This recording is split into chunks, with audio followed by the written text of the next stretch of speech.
guys, welcome to this to the new episode of Mind Your Conversions with Fibrai. I'm the founder of Fibrai. I'm AJ. I have Anish with me. He's one of the core person who's talking about AI powered personalization, data, and creativity together, and he's been doing it for like a few years now. He's also been recently won like the Disruptor Award at Adobe Experience Maker Summit. So he will have a lot of things to add and to give us value. So I'm super excited to have him here and hear more from Anish. Hey, thanks for having me, AJ. Are we recording this call? Just wanted to check. Yes, we are. Okay, cool. I didn't see that notification. Yep. Awesome. And I'm gonna send it to you after it's done. Okay. Good, sounds good. Let's get Uh, into it. yeah. Awesome, Anish. So before we jump in, and like I have so many things to talk to you about. At Fiber AI, we also believe significantly in hey, a lot of personalization and experimentation has been gut driven so far. So how do you basically connect and use power of AI to eat data, understand it, and run all of these things, right? And I know that you talk about it a lot, at least like what I've heard and what I've read about you. So I would love to like just dive in and ask you like, hey, what, like why? Like how did you end up here? How did you start talking about this? How did you start using it? Because you're like one of the pioneer. When I talk to marketers, I don't see a lot of people doing this, but you feel like pioneer in this space. So talk to me a little about your journey here. Oh, for sure. I think that's a loaded question. There's a lot to unpack in what you just mentioned, Ankur. But thanks for the wonderful introduction. Thanks for having me. So let's unpack that one at a time. You're right. For a long time, personalization has been largely marketer driven, marketer logic driven. Most of it used to be gut, and personalization isn't something new. It has existed for the longest time. One of my favorite forms of personalization is just seeing my name on a birthday cake.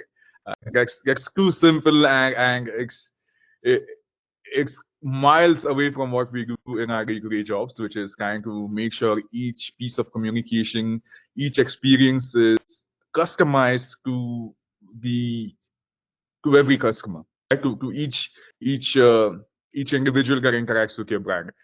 Um, so how do we move away from marketer logic driven personalizations? I mean, the biggest challenge with that is you cannot foreseeably have a logic in place for each customer journey because Yeah. there's hundreds of thousands of customer journeys happening every single day with your brand or with your touch point, right? Um, on top of that, the marketing funnel is big. None of us typically think about, hey, I am aware about this product now. Now I have interest in this, so I'm going to go to the Reddit page.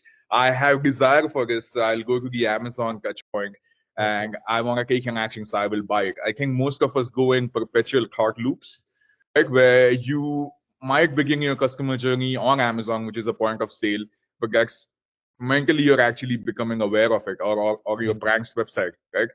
Um, so that was the key challenge. Marketing logic or marketer driven logic can only account for so many things. What needs to happen to bypass that limitation is you have to analyze all customer journeys and touch points at scale, right? Yeah. When you do that analysis at scale, you need to figure out solutions at scale, and that can be at different touch points in the customer journey. To do this, typically 2 years ago, you would need a team of 40 people dedicated to just one job.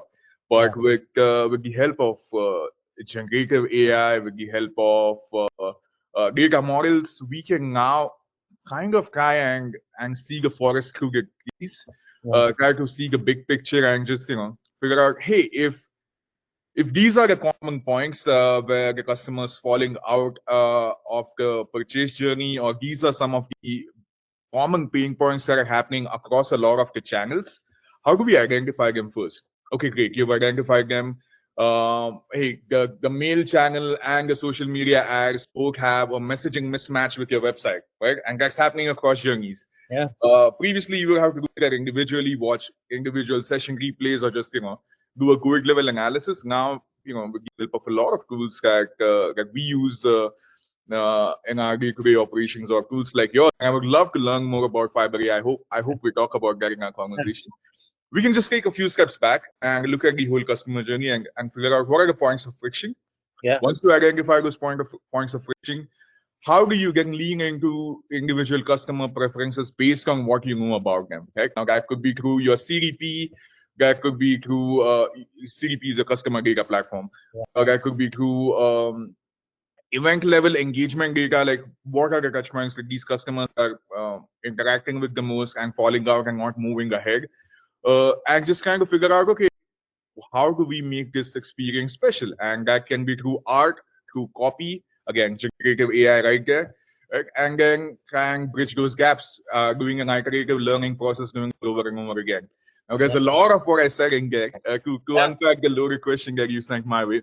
I'll pause there and I'll hear your thoughts. No, Anish, I think what you talked about is exactly like I, at least when I started Fiber AI, I was thinking, right? Like, and and I know, like, I've been in your shoes. I've been a marketer in the past. So when I started building this, I, like, my mind was overloaded with all of these things, right? Like, as a builder, as a techie, like, when you build something, you go one step at a time because it's a logical solution.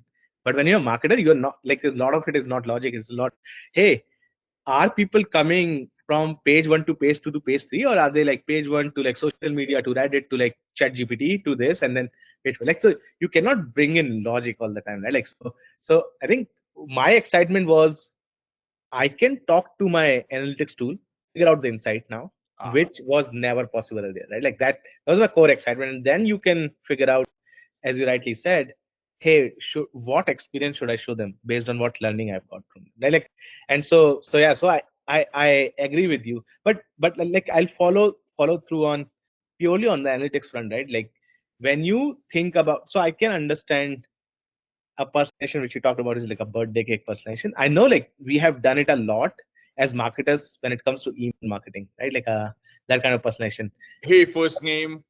Hey, first name, and it's like, is super common and we have done it a lot. But like, what do you think? Like, what's next? Because that has been possible pre-Gen AI. But what's next, right? Like, when it comes to personalization, what beyond name that you see is possible, and what beyond name you see as your consumers asking for, right? Like, what has been there for you, or what have you seen there? I think that's a great question. So um let's start about how I want to start by talking about how I got into personalization because Yeah. that will inform a lot about how I see things. Okay, Yeah. and it will all connect. I promise. I started as this creative guy. I started as a copywriter about 10 years ago. Then as I realized, hey, words are great, but words are not enough. I then started moving into a creative direction, which is how do we combine art and copy. That can be through written articles, that can be through social media content, and that has largely been my journey, right? So I was mainly a creative guy until my last shop, which is slingtv, reached out to me, and they were like, "Hey, we want you to optimize our website." And I said, "Hey, I'm a creative guy. How do I optimize your website?" I had done this in the past where my teams would create assets for websites, and it would pretty much end there. A lot of creative work used to be and still is gut driven, right? Mhm. But when I got into this e-commerce role, I realized, hey, we we for sure have to supplement the creative for the website.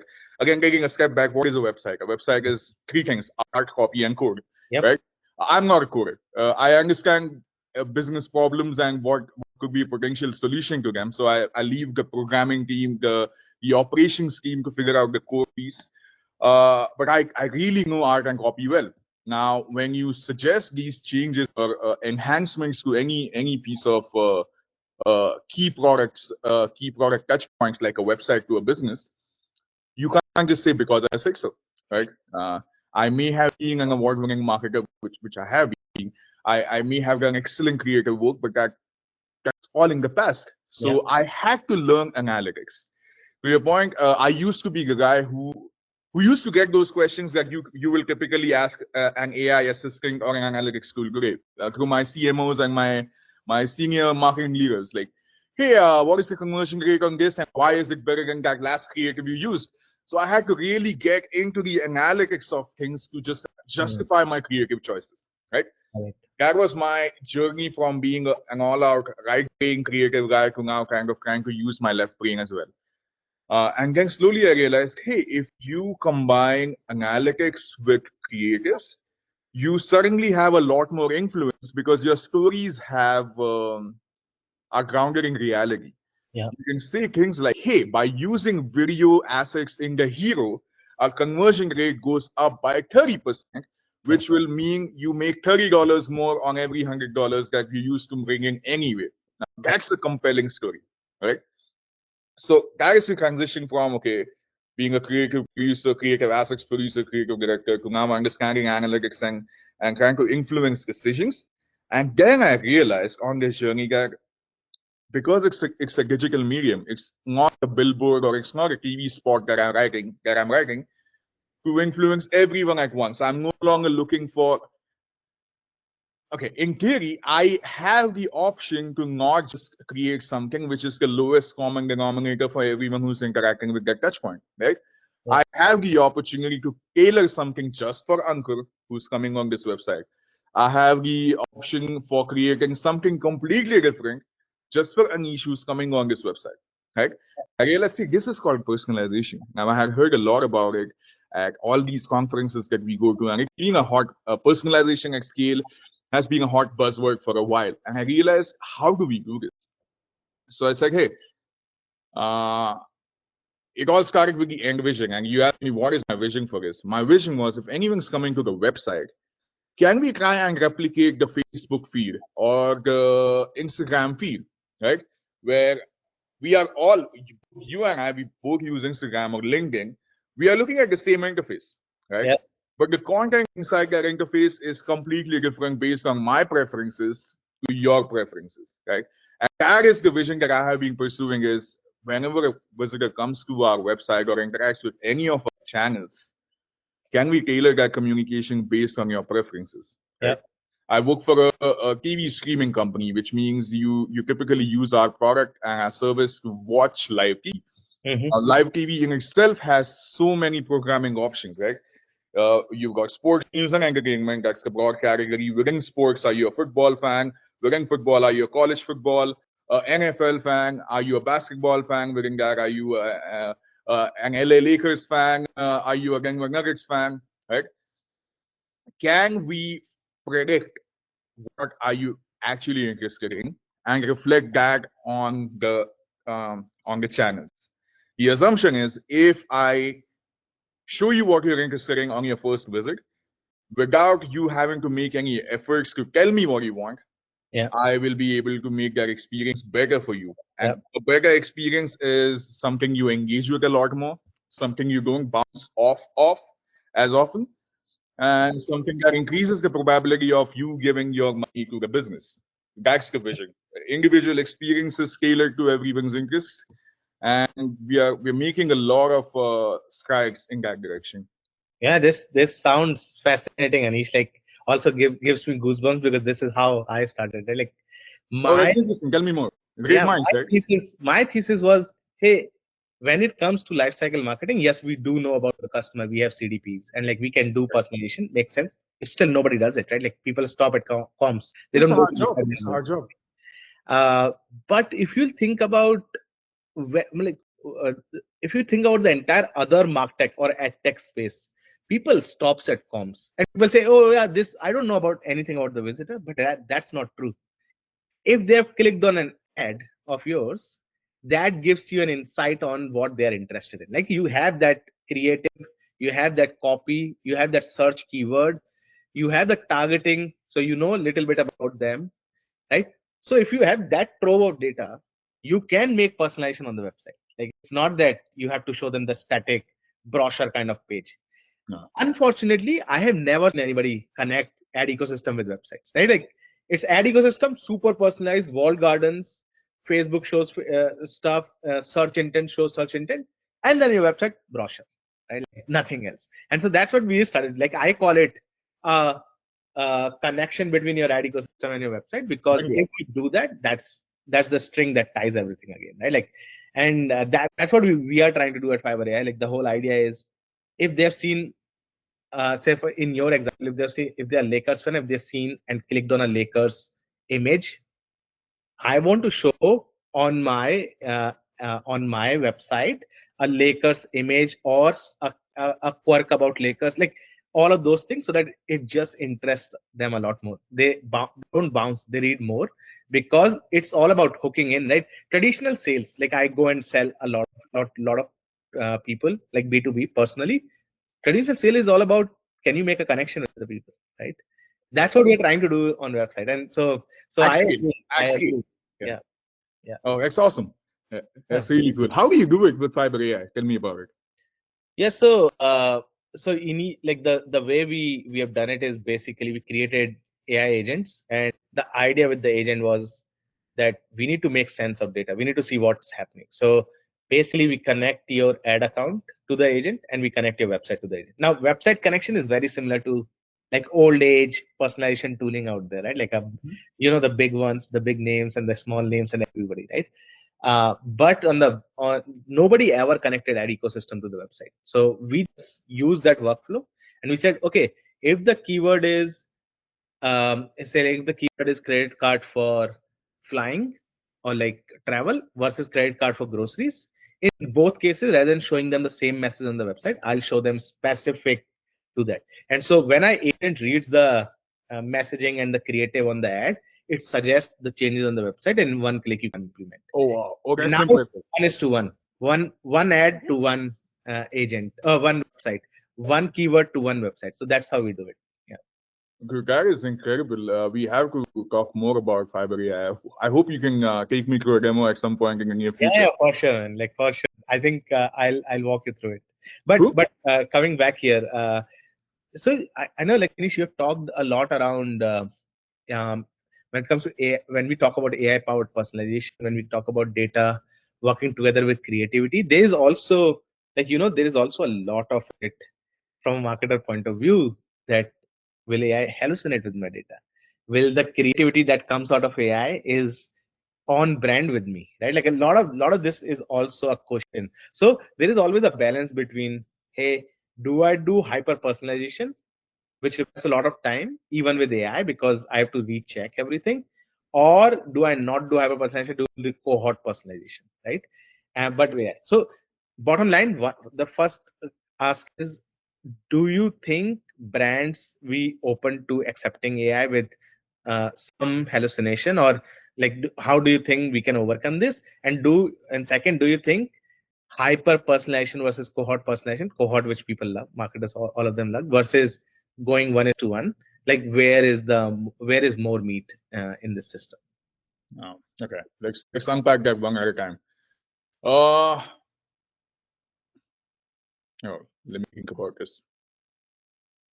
Let's first talk about cohort personalization versus individual one is to one personalization. Marketers love to paint people in one brushstroke. Yeah. Okay. What I mean by that is you are either a sports watcher or a music fan Yeah. or a news consumer. The reality is none of us are one dimensional, Yeah. right? The moment you paint me in one color and I am not interested in that, you are losing out on a ton of potential. Let me give you an example related to my streaming industry, right? Um, it's Friday night. You come to any of our streaming, YouTube TV, Hulu Live TV, any of these websites. If you go to their website on a Friday night, and there's a basketball game on TV, right? Mhm. Even if you watch news 6 out of 7 days of the week, that one day there's a good chance you want to watch basketball. If I don't pitch you that, I'm alienating your interest, right? Because I'm trying to box you into just one option. Now, a lot of websites are set up in a way that you can still explore and find out if you have more, but then that makes a custom that puts the burden on the customer to tell you what you want, right? So there's a lot of need in personalizing journeys to an individual level, Yeah. but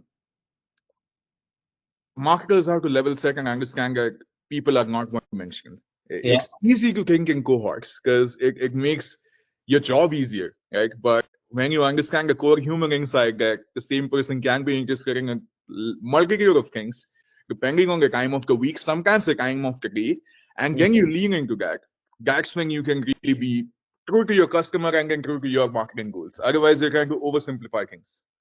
Makes sense. Yeah, makes sense. Cool. I forgot your first question. And the first part was like the hallucination with AI, right? Like, Listen, that's a great point.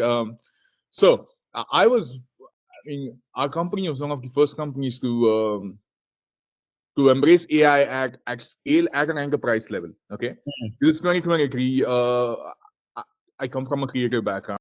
I understood that, like all companies, this particular company as well has a problem with backed up creative pipelines, right? Because making creative is difficult. You have to arrive at the right concept, then you have to make sure it's on brand, then you have to make 2,000, 2,500 variations of it to fit all your channels, right? It's a very real problem, which all companies face. March of 2023, Midjourney was trending on social media, and I said, "What is this?" Because I'm a very curious person at soul, uh, at heart, and I realized, hey, this is a tool that can give me, in theory, on-brand creative, which is high quality and unique and at a very low cost. yeah, Uh, Instead of having to pick an image from a stock library, process it to bring it on brand, and then create variations, I can just skip the first two steps, make sure whatever image I'm producing is unique, is on brand, has the right colors, and then send it for uh, uh, versioning, right? Like different sizes and dimensions. The first step was, is our brand going to be safe? Then I had to do a workshop with everyone on the team, the brand stakeholders, the go-to-market stakeholders, and help them understand, hey, this is the tool, this is what it can do, this is how you can bring it on brand. Right? The next big step, we're talking enterprise level, is it legally compliant? yeah, And that started a series of conversations around with our legal team and just trying to understand what does this tool do, how do we stay free from copyright claims? How does copyright work in the world of AI? This is still yeah, 2023, 2 years ago, right? Generative AI was just starting to pop. That led to the creation of the first draft policy around the use of generative AI, with just some foundational understanding of how the tool works. What can we do safely? How do we ensure brand guidelines? And then that's how we were able to drive that change. Coming yeah, back to hallucinations, one of the biggest promises that are happening in the world of generative AI is agentic AI, right? AI that can create images, art copy, and videos on brand. Um, I was at the Adobe Summit this year, yeah, as and they spoke about it last year as well, where they have a product called Gen Studio, which can create, uh, which will create data models based on your brand and can replicate that at scale with different variations. That's a great promise, but with most AI, you need to have a human in the loop, right? yeah, Uh, and that's really where you can uphold all of those guidelines. If you have the right checks and balances at each step of the process, with matter experts making sure that, hey, is this creative on brand? yeah, Right? Is this legally compliant? Is this fit for the platforms that I'm advertising on? Right? You have all of these subject matter experts reviewing the output, the human in the loop, and that's when you can really approve or disapprove the work and do it at scale in theory. yeah. No, I agree, Anish. I think one of the things that I have been realizing that at least the disruption I think will happen with agenting AI and with like AI in general, Gen AI in general, is that there have been like processes where somebody will create, or like the two steps that we talk about, like Shutterstock, or like some space where you can get the image from or the creative from, and then somebody will like adapt it, and then so there was like first creation, then second was like the whole ops work, which is either done in house, but most cases agency work, and Mm-hmm. then there is a review, right? Correct. I think like with AI, my take is, and this is my approach as well, is that there'll be software, but the software will start owning the service as well, right? Like it'll become the, I will generate the image, I will check for your brand guidelines, etc. Become the human in loop, and then the brand is only responsible for the last bit to say yes, it's okay, yes, it's okay, no, it's not okay, push Correct. it back, etc. So like I call it like a 70-20-10 methodology. Tell me 70% more. work is done by AI agents and AI. 20% of the work is done by human in loop from that software company, and the 10% goes to the brand. And that way, this is super scalable because now it can be done.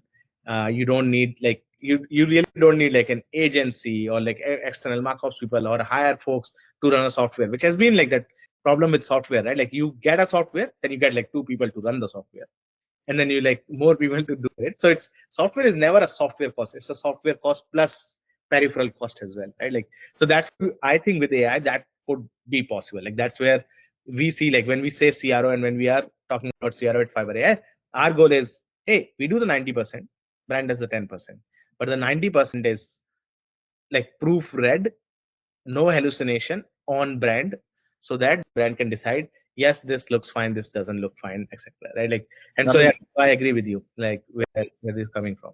interesting times, right? Because without a human in the loop, without someone actually approving or disapproving the work, uh, who will you hold accountable in case something goes wrong, right? Yeah, And the accountability, fortunately, I won't say unfortunately, fortunately, has to be a human counterpart who can be accountable for creative choices, for messaging choices, for anything that's right or wrong, because you can't. I mean, not in 2025 or maybe 2026. You can't take a OpenAI or anyone with a generative AI tool to court saying this tool messed up the comms. This tool created something which is inappropriate. So you need to have that human in the loop.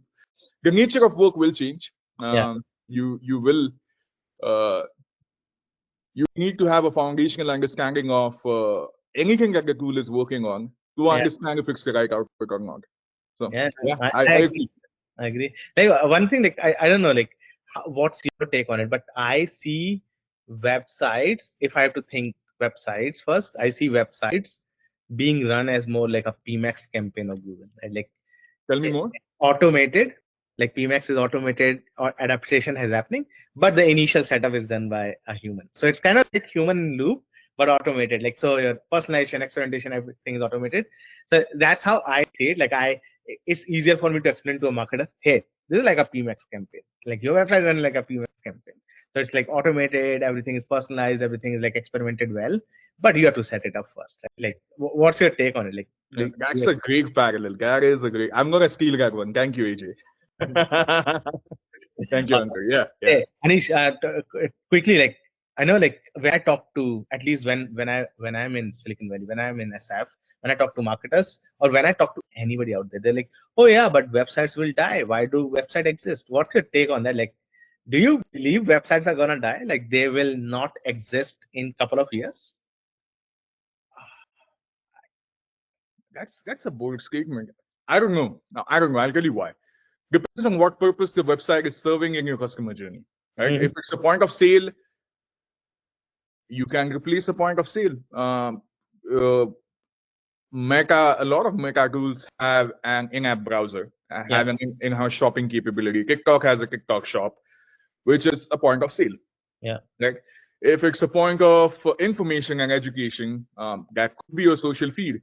So honestly, I don't know. But like at the same time, you have AEO, you've got Chat GPTs and Gemini suggesting websites, which become another point of education and learning for you. So I don't think so, man. Like I think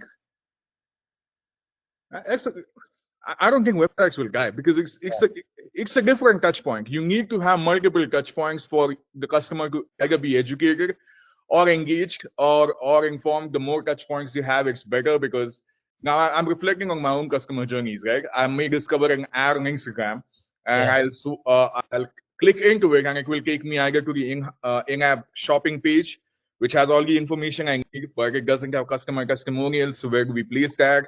If I'm really interested, I'll exit that Instagram ad and I'll go to Google and search product name plus yeah, Reddit. And I'll go to Reddit and read real people's reviews about it.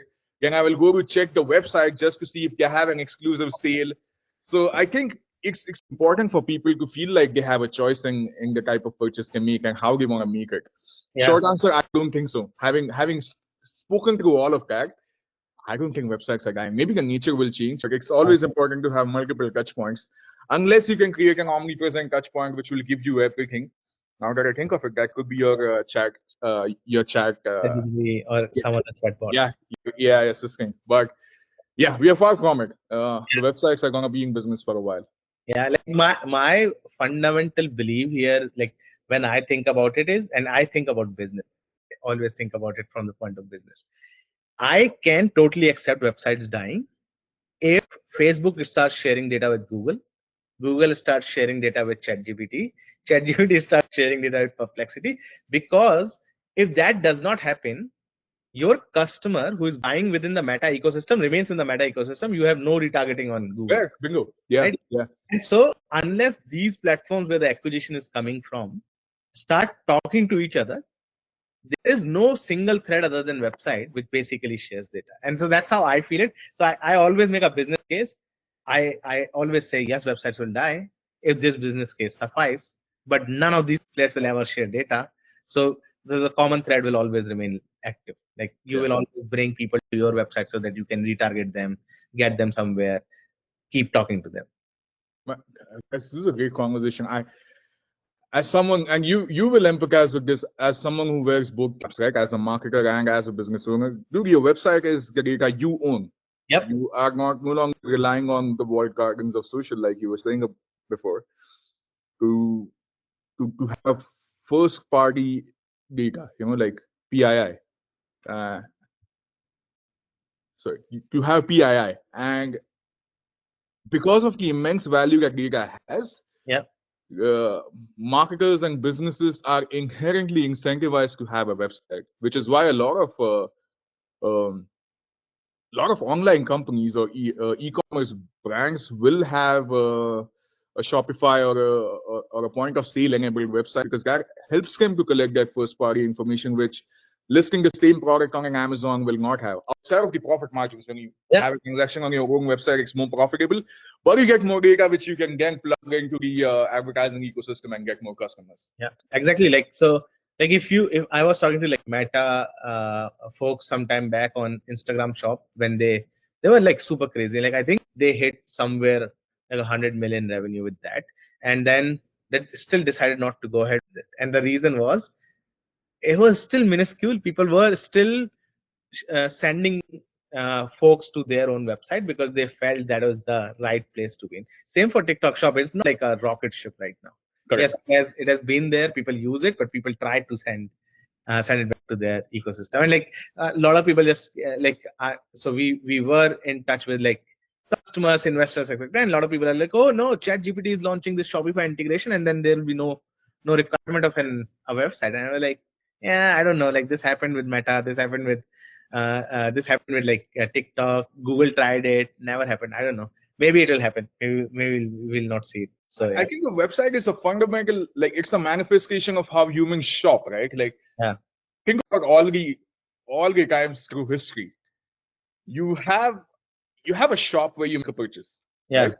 And then you have advertising touch points which drive traffic to that shop, right? If Mhm. I think of a vegetable market back home in India, you go to Gupta ji or you go to Sharma ji because your mom told you to go there. Because mom's best friend told her that this guy has the freshest vegetables, right? These are your sources of referral, and the traffic is you going to that shop to purchase. The same thing is a website. If a website is your store.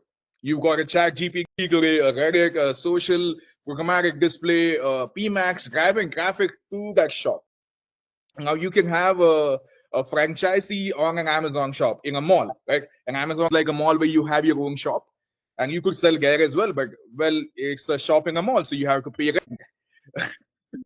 So I think websites today are manifested uh, as a fundamental idea of a shop which has existed throughout the history of shopping in our times. That won't change. You will have like places you can rent a small place to have visibility, like a shop at your outlet at an airport, your outlet at a mall, your outlet in another country. but you need to have a fundamental brick and mortar shop, aka you need to have a fundamental website where people can still come and transact. Yeah. Yeah. We'll find out, but I like that idea that you own all the data, you make the most money when you sell on your own shop, and that is still attractive. Yeah. No, this is very insightful, Anish. Thanks a lot. Last two questions, Anish, and like one I want to like ask you a personal question and one for the listeners. So personal question, what changed when you won the award? Did it change anything for you in personal life? Like how people talk to you? What changed? I got a lot of hair on my head, and everyone started looking at me different. No, I'm kidding. What changed was it was a good validation that we're trying to do something right. That Mm, the ideas that I have been trying to pursue alone and then trying to bring them to life with the team, they hold value. mm, I was up for the award against Casio, which is a way bigger brand. It's a multinational, bigger brands, bigger budgets, bigger teams. I was also up against Unilever in the same category. Now, Unilever is one of yeah, the biggest marketing powerhouses in the world, right? So winning that award in a category, firstly being nominated alongside such brands was a big honor because yeah, there was an instant validation that the type of work that we are trying to drive is resonating with that community. That you are judged by the caliber of your competition. So we were right up there, right?